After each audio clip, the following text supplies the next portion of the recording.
আসসালামু আলাইকুম। বিশ্বের যে যেখান থেকে আমাদের এই ভিডিওটি দেখছেন তাদের জানাচ্ছি অজানা বিশ্বের পক্ষ থেকে আন্তরিক শুভেচ্ছা। আজ আমরা কথা বলবো 90 দশকের সেই সব সোনালী দিনগুলো নিয়ে। ভিডিওটি না টেনে সম্পূর্ণ দেখার অনুরোধ রইল।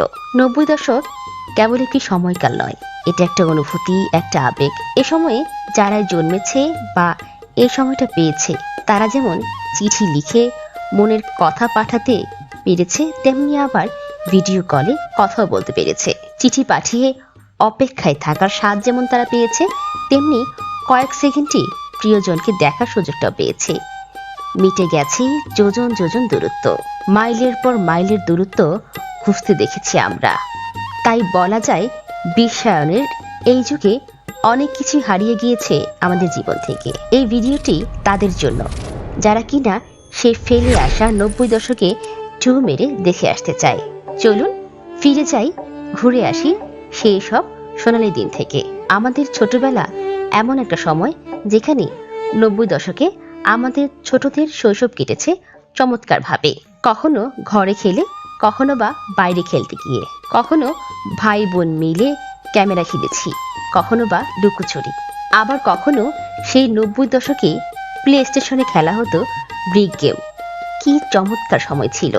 খেলার সময় ধরা হতো প্রিয় কোনো উপহার, যেমন লজেন্স। খুব মজাদার একটা খাবারের নাম লজেন্স। 50 পয়সা বা 1 টাকার বিনিময়ে এই মজার লজেন্স আমরা খেতে পেতাম। এত সুন্দর ছিল সেই সময়কার সবকিছু। হাওয়াই মিঠাই ছিল কাচের জারে। কখনো এই হাওয়াই মিঠাই সাদা, কখনো আবার গোলাপি। মুখে পুরে নিলেই কয়েক সেকেন্ডে মিলিয়ে যেত মুখের ভিতরেই। ঘরে বসে সময় কাটানোর জন্য ছিল চমৎকার লুডো খেলা। কখনো 4 জন আলাদা আলাদা ভাবে, কখনো বা দুজন দুজন করে জোড়া বেঁধে সবাই মিলে এই লুডো খেলতে গিয়ে কখনো হয়েছে রাজ্যের যুদ্ধ, আবার কখনো হয়েছে রাজ্য জয় করার মতো আনন্দ। আর যারা একটু একা থাকতে ভালোবাসতো তাই নিজেরা নিরিবিলি বসে পড়তো কমিক বুক। শুক্রবার দুপুর মানেই টেলিভিশনে চমৎকার সব চলচ্চিত্র। ফেলে আসা 90 দশকের সময়টা এমনই ছিল যেখানে মায়া মমতা ঘেরা সময় কাটত সকলে। আমরা তখনও জানতাম না আমরা সকলে মিলেমিশে থাকার মধ্যেই খুঁজে পেতাম আনন্দ। আমরা জানতাম না একাকিত্ব কি, কেমন তার স্বাদ।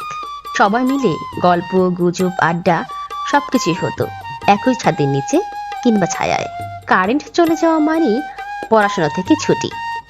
হইচই করে বেরিয়ে পড়া ছেলে মেয়েদের চলতো অসময়ে বরফ পানি খেলার ধুম।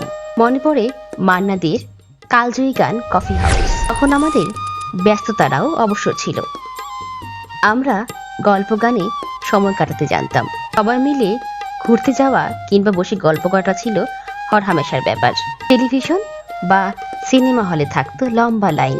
ডিসেম্বরের বার্ষিক পরীক্ষা শেষ হলে শীতের দুপুরে ল্যাপের নিচে হুমায়ুন আহমেদের বই কিংবা শরৎচন্দ্র পড়ে পার করতাম সময়। হুমায়ুন আহমেদের নাটক আর সিনেমার জন্য করা হতো অপেক্ষা অধিকভাবে। এমন কিছুই ছিল আমাদের সেই ফেলে আসা ছোটবেলায়। 90 দশক যেমন আমাদের মস্তিষ্কে গেঁথে আছে, আমরা একটু সময় পেলেই নস্টালজিয়া হয়ে ফিরে যাই এই 90 দশকে। নিজেকে খুঁজে ফেরি সেই হারানো স্মৃতির ভিড়ে। আমি তো নস্টালজিক হয়ে গিয়েছি। আপনিও যদি এমনটি হয়ে থাকেন তাহলে কমেন্ট করুন, জানিয়ে দিন আপনার ফেলে আসা 90 দশকের কোনো মিষ্টি ঘটনা। আপনাদের অসংখ্য ধন্যবাদ ভিডিওটি সম্পূর্ণভাবে দেখার জন্য।